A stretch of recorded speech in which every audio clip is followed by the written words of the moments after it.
अस्सलामुअलैकुम स्टूडेंट्स, हम लोग क्लास 9 बायोलॉजी का चैप्टर नंबर 2 डिस्कस कर रहे थे। अभी तक हम लोगों ने साइंटिफिक मेथड और उसके स्टेप्स को डिस्कस कर लिया है, ठीक है। उसके बाद we have discussed theory, law and principle. Now in this video I will talk about data organisation and data analysis, ठीक है। साइंटिफिक मेथड में हमारे पास एक स्टेप था एक्सपेरिमेंट, जिसमें हम मुख्तलिफ एक्सपेरिमेंट परफॉर्म करके डेटा कलेक्ट करते थे, ठीक है। उस डेटा को ऑर्गेनाइज कैसे करेंगे और फिर उसकी एनालिसिस कैसे करेंगे, आज हम उसका मेथड डिस्कस करेंगे, ठीक है। So what is our topic? Data organisation and data analysis. कौन सा डेटा? वो डेटा जो हमने एक्सपेरिमेंट्स के थ्रू ऑब्टेन किया, ठीक है। For data organisation you will prepare a table और ग्राफ ऑफ द डेटा। सबसे पहले तो कह रहे हैं कि जो डेटा आपने कलेक्ट किया उसको या तो आप टेबल की फॉर्म में लिखें या फिर ग्राफ बनाएंगे, ठीक है। उसके बाद ही कह रहे हैं कि अगर कोई ऐसा डेटा है जो कि आपकी बायोलॉजिकल मेथड से रिलेटेड नहीं है, ठीक है, जो कि आपके हाइपोथेसिस को सपोर्ट नहीं कर रहा, तो आप उसको वेस्ट नहीं करेंगे, क्योंकि साइंस में बहुत सारी डिस्कवरीज उसी वेस्ट डेटा की वजह से हुई हैं, जो कि आपके ख्याल में वेस्ट था लेकिन वो एक्चुअल में वेस्ट नहीं था। ओके बच्चों, so don't throw out data points you think are bad और that don't support your predictions. Some of the most incredible discoveries in science were made because the data looked wrong. आगे कह रहे हैं कि once you have recorded the data, you may need to perform mathematical analysis to support or refuse your hypothesis. Data को organise कैसे करेंगे और उसकी एनालिसिस कैसे करेंगे? एक्सपेरिमेंट्स के थ्रू जो डेटा आपने ऑब्टेन किया उसको या तो आप टेबल की फॉर्म में लिखेंगे या फिर ग्राफ की फॉर्म में, ठीक है। उसके बाद आप उस डेटा पर मैथमेटिकल कैलकुलेशंस करेंगे और फिर देखेंगे कि जो रिज़ल्ट आया क्या वो आपके हाइपोथेसिस को सपोर्ट करता है या नहीं करता, ठीक है। फॉर एग्जांपल यहाँ पर एक बार चार्ट शो किया गया है जिसमें मलेरिया के केसेस के बारे में लिखा है। कौन से केसेस? जो कि सिंध में 2016 और 17 के दौरान हुए, ठीक है।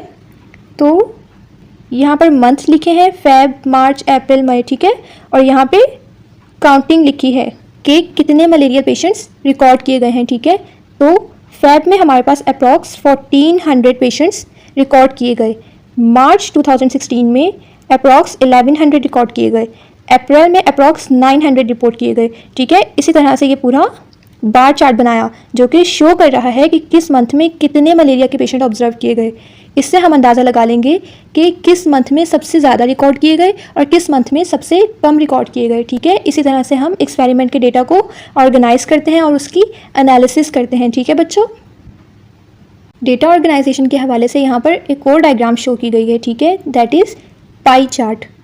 A pie chart showing infectious diseases in Pakistan in the year of 2006. ये एक पाई चार्ट बनाया हुआ है जिसमें ये बता रहे हैं कि 2006 में कौन कौन सी इन्फेक्शियस डिजीज़ेस पाकिस्तान में रिकॉर्ड की गई हैं, ठीक है। तो इसकी मदद से हम अंदाज़ा लगाएंगे कि कौन सी डिज़ीज़ सबसे ज़्यादा फैली, ठीक है, और किस डिज़ीज़ का कितना रेशो है।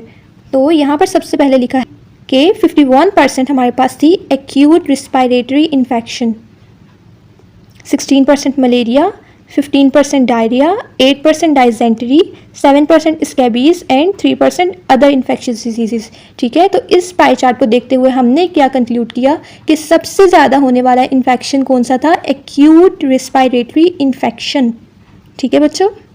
In data analysis, the statistical methods which are ratio and proportion are applied, ठीक है। Ratio is a comparison of two values expressed as a quotient, ठीक है। तो what is ratio? Ratio का मतलब होता है कि जब हम दो वैल्यूज़ को कंपेयर करें तो it is called ratio, ठीक है। For example, a flower has 4 sepals and 12 petals. अब इसको अगर हम रेशो की फॉर्म में लिखें तो कैसे लिखेंगे? 4:12। या फिर इसकी सिंपलेस्ट फॉर्म कर दें तो इट इज़ 1:3। कैसे किया? 4:12, 4 1 ज़ा 4 रेशो 4 3 ज़ा 12। तो it is the simplest form, ठीक है। 4:12 इज़ द इक्विवेलेंट ऑफ 1:3, ठीक है। Next is proportion. What is proportion? Proportion is an equation stating that two ratios are equal. Proportion एक ऐसी इक्वेशन होती है जिसमें ये शो किया गया होता है कि दो रेशोज़ जो हैं वो एक दूसरे के इक्वल हैं। For example 4:12 is equals to 1:3, जिसको अभी हमने यहाँ पे डिस्कस कर लिया। ठीक है बच्चों। Now coming to the next topic which is mathematics as an integral part of the scientific process. यानी कि किसी भी साइंटिफिक प्रोसेस के लिए मैथमेटिक्स एक इम्पॉर्टेंट पार्ट है। ठीक है, अभी हम इसको डिस्कस कर लेते हैं कि how mathematics is important in scientific process. ठीक है, imagine that you are a biologist studying the insect population. You go into the field and count the population sample in a specific region. कह रहे हैं कि imagine करें कि आप एक बायोलॉजिस्ट हैं और आप इंसेक्ट की पॉपुलेशन को स्टडी कर रहे हैं। ठीक है, तो सबसे पहले आप एक फील्ड में जाएंगे और वहाँ पर डिफरेंट इंसेक्ट की पॉपुलेशन को काउंट करेंगे। ठीक है, उसके बाद आप किसी और फील्ड में जाएंगे, यानी कि किसी और खेत में जाएंगे और वहाँ जाकर आप दूसरे इंसेक्ट्स की पॉपुलेशन को काउंट करेंगे। ठीक है, इस स्टडी के हर स्टेप में यू नीड मैथमेटिकल कैलकुलेशंस। ठीक है, to predict and understand natural phenomena. ठीक है, इससे हमें क्या अंदाज़ा होता है कि mathematics is an integral part of the scientific process. किसी भी साइंटिफिक प्रोसेस को हम मैथमेटिक्स की कैलकुलेशन के बगैर परफॉर्म नहीं कर सकते। ठीक है, जब हम डेटा कलेक्ट कर लेते हैं, उसको हम रिकॉर्ड करते हैं। ठीक है, उसमें भी मैथमेटिकल नंबर्स का सहारा लेते हैं। ठीक है, तो mathematics is an integral part of scientific process. Next is mathematical biology. Mathematical biology is a field of research that examines mathematical representations of biological system.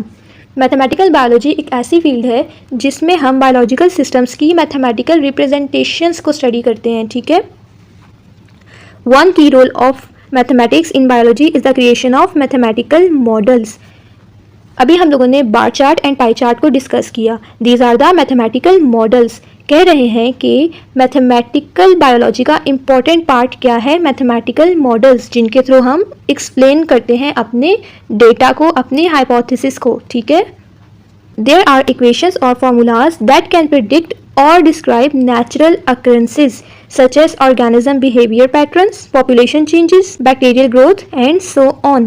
यानी कि हमारे पास मैथमेटिक्स में ऐसे इक्वेशंस और फार्मूलाज होते हैं जिनके थ्रू हम प्रिडिक्ट या फिर डिस्क्राइब कर सकते हैं नेचुरल अकरेंसेस को। ठीक है, यानी कि लिविंग थिंग्स को। ठीक है, नेचुरल फिनोमिना को हम डिस्कस कर सकते हैं। फॉर एग्जांपल ऑर्गेनिज्म का बिहेवियर पैटर्न, यानी कि हम डेटा कलेक्ट करेंगे कि प्रीवियस ईयर एनिमल्स का, यानी कि ह्यूमन बींग्स का या फिर डिफरेंट एनिमल्स का कैसा बिहेवियर था और इस ईयर कैसा बिहेवियर है, तो हम अपने डेटा को देखते हुए प्रिडिक्ट कर सकते हैं कि आने वाले ईयर्स में हमारे बिहेवियर पैटर्न्स में क्या चेंजेस आ रही हैं। ठीक है, सेम इसी तरह हम पॉपुलेशन चेंजेस को भी देख सकते हैं और structure of proteins, height of living organisms and so on. ठीक है, finally we can say that mathematics play a critical role in better understanding of the natural world. ठीक है बच्चों, so this is all about the biology chapter number 2। ठीक है।